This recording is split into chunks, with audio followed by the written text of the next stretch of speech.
মায়ের ক্যান্সার, চলছে কেমোথেরাপি চিকিৎসা। ধীরে ধীরে মা হারিয়ে ফেলছেন তার মাথার চুল, যা দেখে মেয়ে যেন স্থির থাকতে পারেননি। আবিষ্কার করে ফেলেন এমন এক বিশেষ ধরনের কুলিং ডিভাইস যা সাহায্য করবে রোগীদের চুল ধরে রাখতে। এরই মধ্যে এটি আবিষ্কার করে তিনি জেমস ডায়সন পুরস্কার 2024 পেয়েছেন।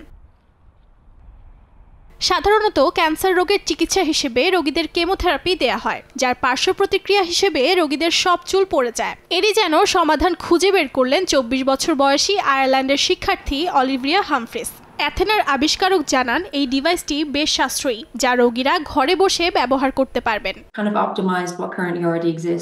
যদি আপনি আপনার চুলের 50% বাঁচিয়ে রাখতে পারেন, তবে এটি সফল হিসেবে বিবেচিত হবে। আমার মা তার চুলের 60% ধরে রাখতে সক্ষম হয়েছেন, যা তার কাছে অনেক বড় বিষয়।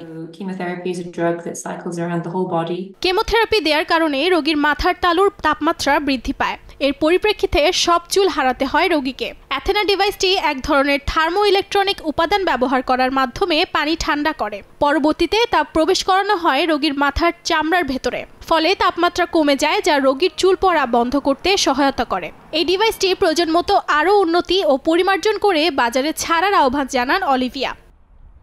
অর্চিতা শেজিন, সময় সংবাদ।